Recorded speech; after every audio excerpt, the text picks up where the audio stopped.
dan itu dari tahun 70-an. Nah Bapak Ibu, tadi saya sempat bilang kalau Bandung ini banyak julukan. Kita sudah mengulas Bandung sebagai Paris Van Java, Bandung sebagai kota fashion. Tadi zaman Belanda ada model pakaian terbaru dari Paris Prancis, 3 bulan kemudian bisa ada di Bandung ya. Terus Bandung sebagai kota kembang, biasanya 80% orang Bandung akan bilang gitu. Jadi sebagai kota kembang, karena letusan gunung berapi berkali-kali, tanah di sini subur, tanaman tumbuh dengan baik. Bandung sebagai sebentar, kota kembang juga itu kalau sekarang Mojang Bandung ya. Nah, kalau dulu kota kembang itu katanya artinya sedikit negatif, karena pada masa Belanda itu kan Pulau Jawa dipenuhi oleh tuan tanah atau planters. Jawa Barat disebut Preanger planters. Orang Belanda tidak bisa sebut priangan. Nah, itu yang ditanam diantaranya cengkeh, kopi, dan teh. Jawa Tengah dan Jawa Timur disebutnya Sweker planters. Sweker itu maksudnya gula, sweet ya. Nah, itu mereka sepakat mengadakan konferensi para planters. Dipilihlah kota Bandung, singkatnya acaranya sukses. Nah, kota kembang maksudnya adalah lady escort, wanita-wanita yang menemani para planters. Bandung disebut kota kuliner. Nah, jangan takut kurang makan di Bandung. Lihat contohnya saya, sehat banget ya. Di sini mah makanan yang ada di Legisina orang juga doyan ya Bu. Naucik, Seblak, Cilor, Cimolnya. Ya, terus Bandung sebagai apa lagi? Lautan api. 24 Maret 1946, 200.000 warga Bandung membakar rumahnya masing-masing. Bukan iseng, tapi nggak mau Bandung dijadikan markas strategis militer oleh tentara Nika. Nah, setelah ngebakar rumahnya, mereka itu jalan kaki ke Dayakolot. Ada 2 pahlawan, Muhammad Toha dan Muhammad Ramdan, yang meninggal dalam misi meledakkan gudang Besiu. Dari Gunung Letiker, Bandung terlihat seperti lautan api. Nah, dan dari situlah setiap tanggal 24 Maret sebelum Covid itu diperingatinya dengan gerak jalan Long March Ceremony. Sebelum Bandung menjadi seperti sekarang, Bapak Ibu, jutaan tahun yang lalu, di sini tuh adanya satu pegunungan raksasa dengan ketinggian 4.000 meter di atas permukaan laut. Nama gunungnya adalah Gunung Jayagiri. Gunung ini meletus dan bikin gunung yang lebih kecil lagi disebut Gunung Sunda atau Cuda.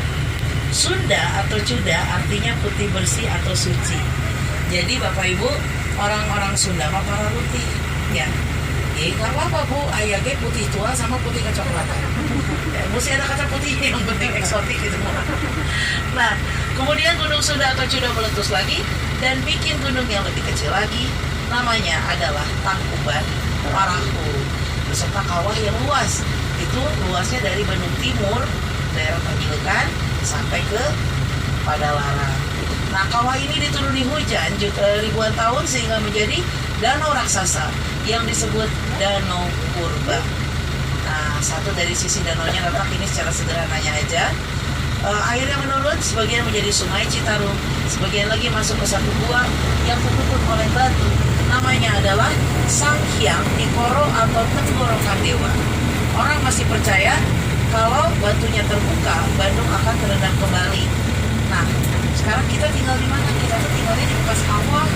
Makanya Bandung kalau dilihat dari udara itu kayak mangkok raksasa yang dikelilingi pegunungan dan hutan-hutan.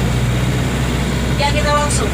Bandung penduduknya nggak banyak, cuma 2,8 juta jiwa dengan luas 187 km persegi.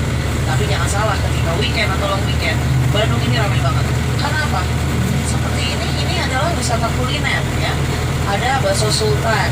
Tadi ada gudeg Banda dari saya kecil. Grill Sugi Time ini yang di resto-resto. Kalau yang street food, Bapak Ibu lihat itu yang ada pohon besar ya. Kalau nggak puasa di situ ada namanya mie ganteng. Sebenarnya cuy mie Malang. Memang rasanya enak, tapi katanya jualannya ganteng. Seganteng apa? Saya nggak tahu sampai sekarang ya. Nah, terus ini kan Jalan Lombok. Di sini juga ada yang terkenal, Lomi dan Bakmi Lombok. Nah, itu bukanya dari jam 10 sampai jam 5 yang tidak perlu kegantengan atau kecantikan seseorang, tapi itu sampai bisa ngantri ya, sampai ngantri waiting list orangnya di situ.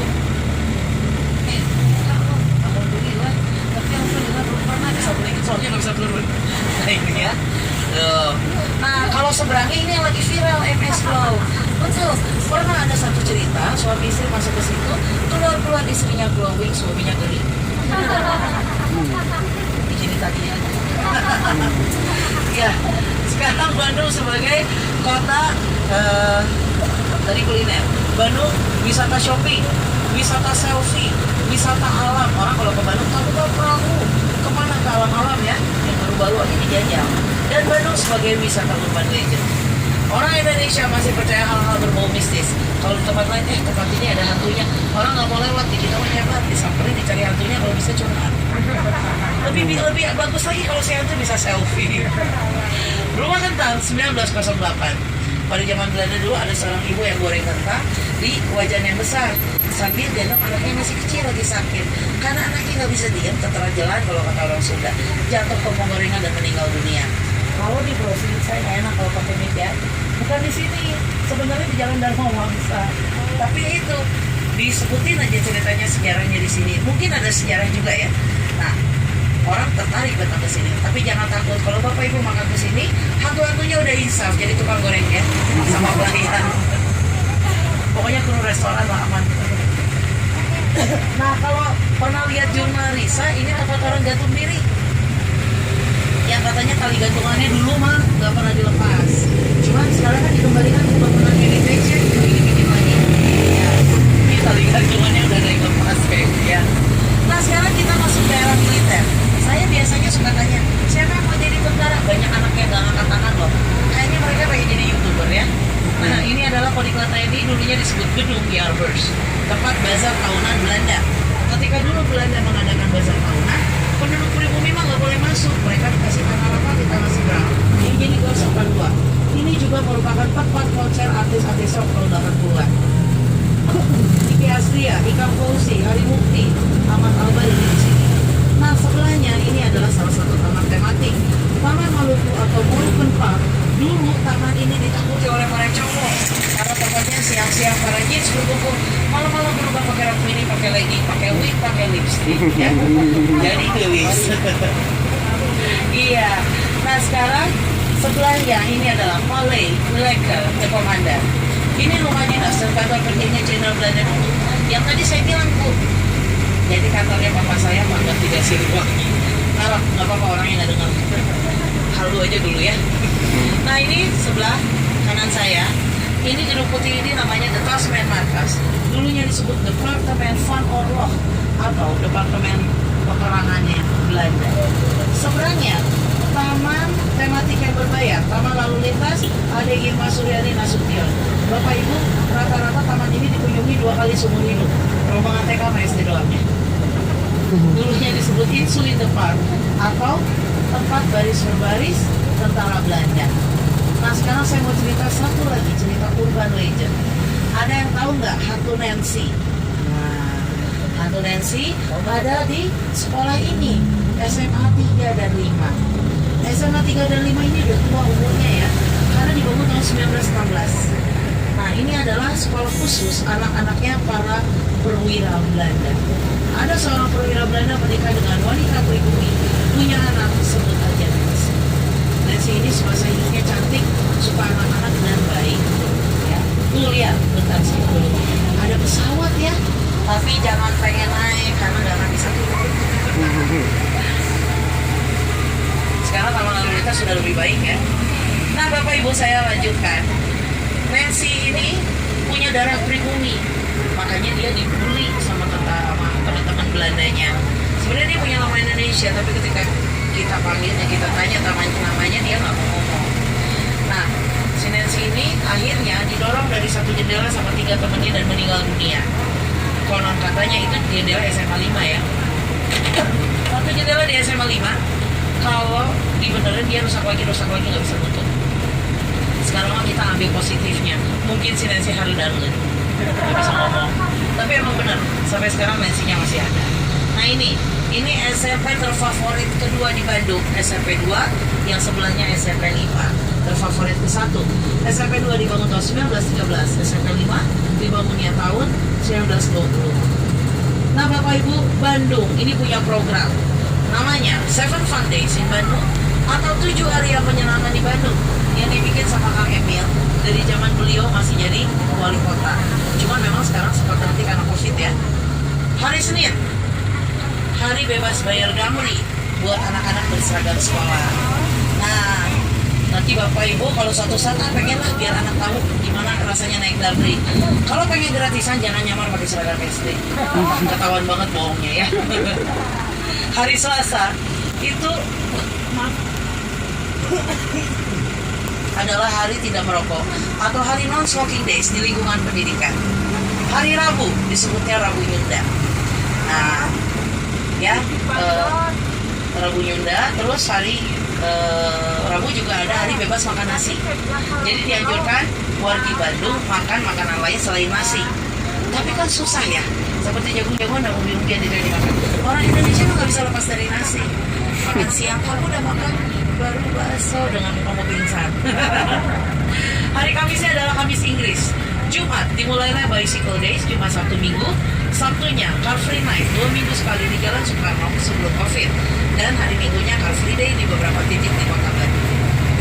Nah sekarang kita lihat Bapak Ibu sebelah kiri saya. Tadi kan masjidnya udah yang Masjid Al-Iqtisad. Ini satu lagi Masjid Lawson 2. Lawson satunya di Jakarta. Orang-orang Tionghoa kalau mau jadi mualaf itu biasanya ke sini dan itu adalah pusat pembelajarannya. Rasa Cafe dan Bakery udah ada dari zaman Belanda. Dari zaman saya kecil diajar sama papa saya sampai sekarang saya selalu ingat rasanya karena rasanya selalu konsisten. Nah Bapak Ibu kita masuk Jalan Tamblong. Jalan Tamblong ini berdasarkan nama seorang tokoh Tionghoa, Babah Tanlong. Beliau kaya raya, suka bantu pejuang Bandung dan mempunyai toko mebel dulu di mana? Asia Afrika yang dia sumbangkan untuk keperluan Konferensi Asia Afrika 1955. Orang Bandung mah orang Sunda punya keunikan, nambahin sama ngurangin huruf ya. Tanlong jadi Tamblong, pom bensin jadi pom bensin, Bandung jadi Bandung, sendal jadi senal. Terus Bu, tapi ada yang lebih unik, hutang jadi apa? Nah, eta. Ujung-ujung ketemu lunas, banyak sama dosa. Ya, sekarang kita lihat ke sebelah kiri kita. Hotel Grand Protocol Creator dulunya adalah kafe di Robert total oleh guru besar ITB, CP Karel Walsh Schumacher, yang bikin banyak gedung penting di sini dan selalu dibantu oleh murid kesayangannya, Insinyur Soekarno. Ini adalah satu dari 2 hotel tempat menginap para delegasi Konferensi Asia Afrika 1955. Charlie Chaplin, bintang film bisu pernah menginap di sini tahun 1932. Terus balik ke Amerika, berapa tahun kemudian dia kesini lagi, main ke Garut. Kayaknya pengen beli Dodovik. Tapi yang jelas dia bilang ada satu air terjun pemandangan yang indah di Garut. Itu kayak di Swiss katanya. Emilia Earhart yang merupakan pilot wanita pertama di dunia pun pernah menginap di sini. Di sini ada Museum Schumacher yang menampilkan foto-foto bangunan karya beliau. Salah satu bangunan yang terkenal adalah Observatorium Bosca yang ada di Lembang. Ibu, hati-hati sebelahnya tadi jatuh. Nah, kita akan belok ke kiri saya. Bapak Ibu tahu nggak? Jalan ini tidak ada di mana-mana pun. Karena jalan ini unik, melewati 2 benua, ya, Asia dan Afrika. Jalan Asia Afrika, ya. Ini termasuk bagian dari 1000 km anyar Panarukan yang dibikin oleh Gubernur Jenderal Hindia Belanda saat itu, Herman Willem Dengels. Bapak Ibu bayangkan, melibatkan berapa ribu orang pekerja. Sampai diperkirakan 1 km itu masih banyak. Kan saat dulu nggak canggih ya kayak sekarang. Nah, namanya dulu jalan ini Rute Posway atau Jalan Raya Pos. Setiap kota punya 0 km, ini adalah 0 km Bandung. Nah ini monumen setumah kalau kata kita ya sekarang. Ada patung Herman Willem Dengels, Bupati Wirarata Kusuma kedua, Mas Sutarjo, Gubernur pertama di Jawa Barat dan Insinyur Soekarno. Dengels setelah jalan ini selesai, dia kesini sama Bupati Wirarata Kusuma kedua. Dia ngecek dan dia mau balik ke Belanda, dia ketukan tongkatnya di situ dan dia bilang, usahakan ketika saya kembali, Bandung harus sudah menjadi kota besar atau Mente. Tanggal 25 September 1810 menjadi hari jadinya kota Bandung. Jadi sekarang Bandung menuju ke 212 tahun. Nah Bapak Ibu, kita lihat sebelah kanan. Ini Hotel Savoy Homan, merupakan hotel pertama dan tertua di Bandung, milik Tuan Homan yang berkebangsaan Jerman. Jadi Bapak Ibu, dia pintar loh. Hotel ini dulu nggak ada kolam renang.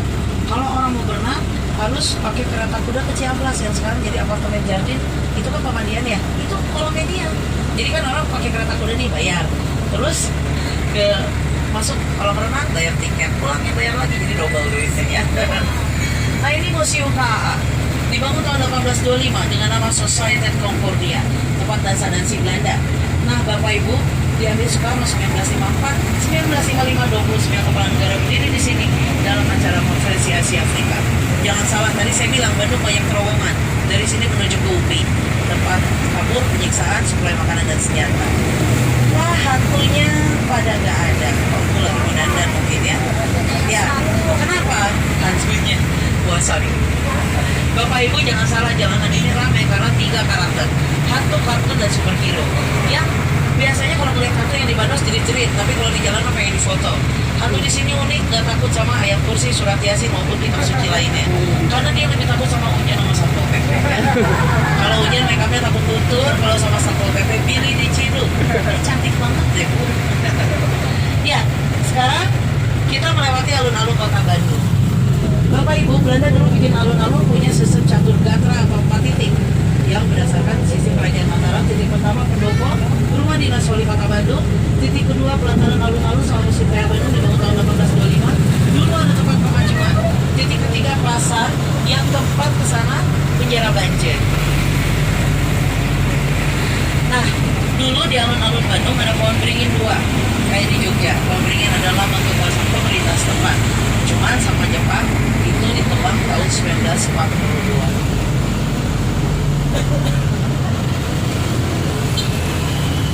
Ya, mungkin tahu ini nama jalan yang udah tua ya, Alkatiring.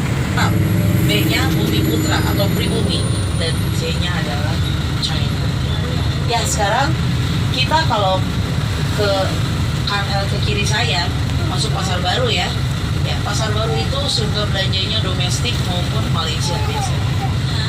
Bapak Ibu, pasar dulu bukan di sini, tapi ada di Jalan Ciburi yang pada bahasa Belanda. Nanti kita lewat. Nah, dulu pasar itu dipercayakan sama Belanda sama seseorang bernama Munada untuk ngolek iuran-iuran lah. Cuman dipakai hal-hal yang nggak benar, dikorupsi. Munadanya ketahuan, dipecat karena nggak terima. Munadanya dibakar itu pasar yang ada di Ciburi ya, Ista.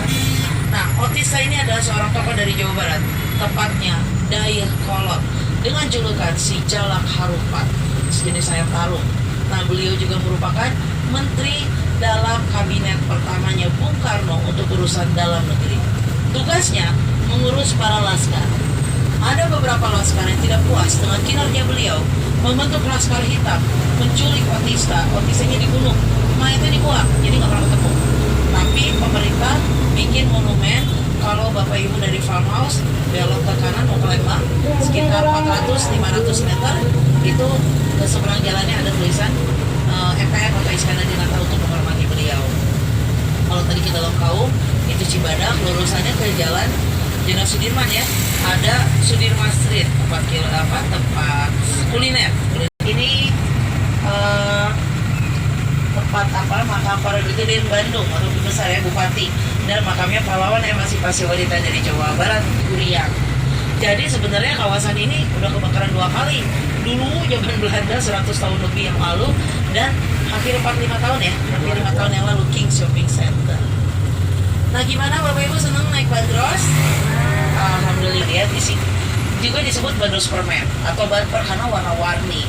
Nah, Bandung itu punya bandros bumper ini ada 10 unit reguler. Wali kota 1 punya gubernur 1.